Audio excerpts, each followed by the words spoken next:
Hello, my name is Thomas, and in this video I'm talking about what I think is the almost perfect James Bond video, The World Is Not Enough, 1999's 007 outing starring Pierce Brosnan.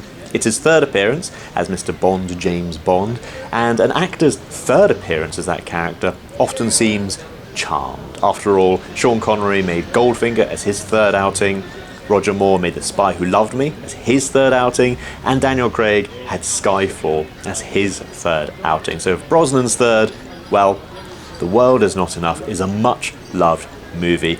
I must admit, it's not actually my personal favourite. My personal favourite Brosnan Bond is actually Tomorrow Never Dies, his second outing. I absolutely love that film, and it's my favourite modern Bond, by which I mean post-1990. But The World Is Not Enough has a special place in my heart. It was the first Bond film I saw in the cinema, and it's probably influenced my life in many, many ways. For example, the suit that I'm wearing was roughly inspired by the suit that he wears in the pre-title sequence. It was, I think, my second suit that I had made, and I just really wanted a dark three-piece suit, really because of that. And of course I'm wearing a very similar tie. So yeah, I love that boat chase. Everyone loves the boat chase. I did a half-hour podcast on that 15 minutes of screen time, and I had contributions from all over the world, from quite a few James Bond community members. So you can check that podcast out for the pre-title sequence. It really is something special. And my friend Daniel Gaster and I took a group of Bond fans from the start of the boat chase right down to the end. It starts at the SIS building, or the MI6 building by Vauxhall. We actually took an Uber boat, so we took a boat down the Thames, and then we ended up at the Millennium Dome, now known as the O2, because we were going to a James Bond concert at that James Bond location. Of course, that's come and gone, but you can do that same tour yourself if you have the London Bond map, and that's put together by a friend of mine, Pete Brooker, but it's a really good map if you want to follow it, because this film is rich in James Bond locations in London right at the start. The movie goes on to be set in, well, a range of different countries. It's supposed to be set in Azerbaijan, a great chunk of it. That's where we get into my almost perfect. So I have said this is my almost perfect James Bond movie, and so I'll talk about some of the flaws as well. As I say, I've got the suit, I've done the tours, I've been to concerts in the location. I really do love this film, but I'll talk about why it doesn't quite hit it for me. A James Bond movie for me hits really well when it's part travelogue. The Man with the Golden Gun I absolutely love. It's a great tour, pretty wacky tour, and not always an accurate tour of Southeast Asia, but it's really set there, you feel it.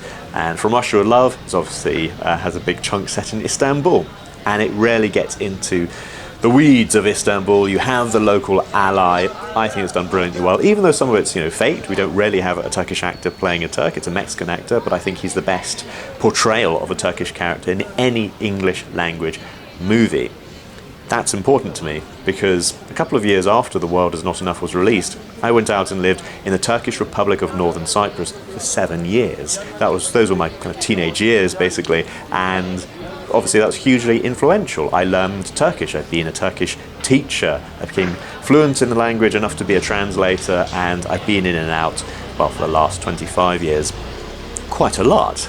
So obviously it's hugely influential to me how well this culture is shown. As I say, I love it. When I first saw The World Is Not Enough, I didn't know, hadn't been yet, but it didn't have that feel. Now, the filmmakers had hoped to film in some of these locations for real, and the companion book kind of illustrates how they had to change, how they change locations at the last minute. Even so, it is faked, and as Michael G. Wilson, the producer, said, in Hollywood, a tree is a tree, a rock is a rock. It really doesn't matter that you're not filming there for real. Some of the classic Bond films fake those locations. I just feel The World Is Not Enough didn't do it very well. You don't walk away feeling that you have an idea of Azerbaijan, accurate or inaccurate. It doesn't really feel cohesive.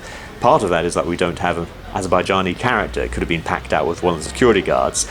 Part of it is that one of our key kind of focuses on Azerbaijan is the fact that one of the characters is supposed to be half Azerbaijani and half English, and is portrayed by a French actor doing a French accent, and her father is an English actor doing an English accent. So some of that kind of discontinuity plays a part in that. I sometimes think if the actor playing the father, and it's a major character, his death at the beginning is a major plot point, so, sorry if that's a spoiler, but it is really early on in the film. If he had been portrayed by a French actor, then I think it would have been a bit more cohesive. If it had shown a picture of the mother, who's supposed to be from Azerbaijan, again, perhaps that would have hit home. Perhaps if you'd seen some Azerbaijani clothes or costumes, there are some really interesting traditional dress in Azerbaijan. Perhaps if you'd heard the language. Azeri is a really unusual, interesting language, I know, because it's related to Turkish. I've watched Azerbaijani television shows, and it's really distinctive, and I think it would have been a cool part of the movie. You also have this kind of sacred temple burial ground thing in the film, which is presented as kind of an Orthodox church, which, of course, Azerbaijan is a 97% nominally Muslim country, so why not have kind of lean into that? So I think there are a couple of issues there around showing Azerbaijan, Istanbul, and so on, that I think don't work so well. For me, that does take the film down, it takes it down to a whole kind of 9.9 out of 10 instead of being an outright 10 out of 10. Like I say, I really like this film, but this is one where for me it just comes down a little because of that.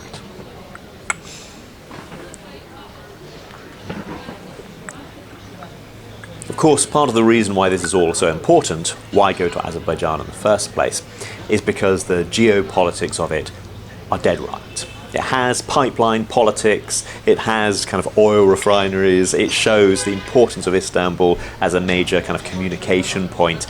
All of those, I think, are really well done.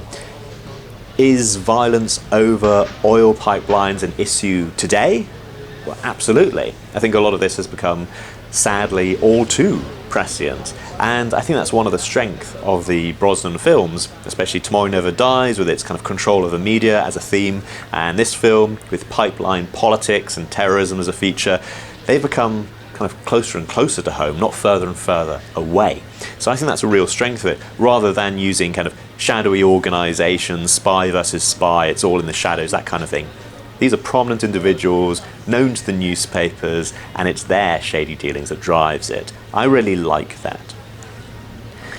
Of course, even though it has large sections set in Istanbul, and I've been along to Maiden's Tower, and I've had a Turkish coffee there, Pierce Brosnan, of course, never actually went to Maiden's Tower. He never went to Istanbul as part of the filming, because there was a threat to non-Turks in Turkey at that time. Turkey put on trial its #1 terrorist, and that terrorist threatened that his organisation would target non-Turks in Turkey to try and get international attention. So the filmmakers kind of only filmed in Istanbul at certain times of day. They didn't announce it was a Bond film, and as I say, the main actors never went. Pierce Brosnan had a series of doubles all throughout this film. I say it does remove it somewhat from the location, but the geopolitics, as I say, is all right, and it's essential to the making of the movie. So I like how the real politics ties into the film.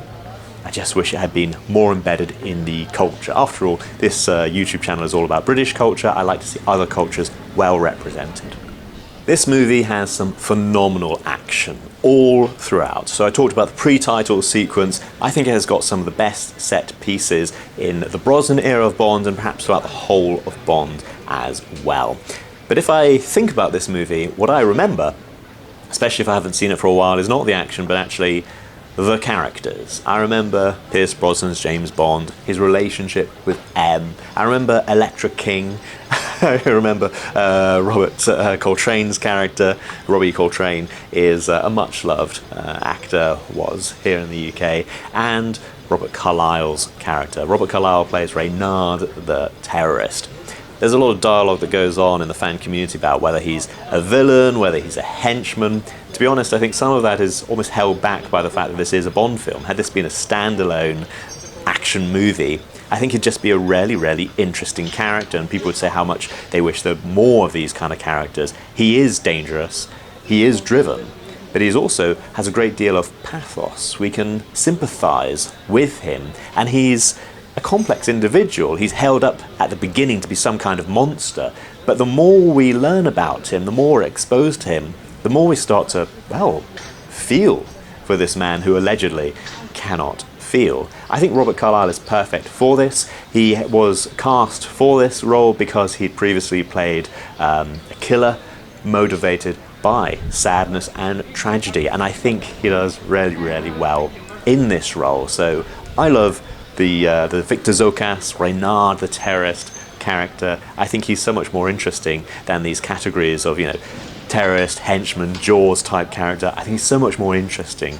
than all that. And Elektra King is one of the most fascinating characters in the whole of Bond. I think it works really, really well. And as I say, if I walk away from any movie and I can imagine the characters existing outside their immediate scenes, then I think the film has done a really, really good job, and the actors have done a really, really good job. Even if I would recast Elektra's father, or alternatively just ask that very, very experienced actor, can you do a French accent? So there we go. My first James Bond in the cinema, an almost perfect James Bond movie. I think Pierce Brosnan had some phenomenal outings, all four. In fact, I think GoldenEye is a great 1990s action movie. I think it's a great piece of cinema for anybody, not just a Bond fan.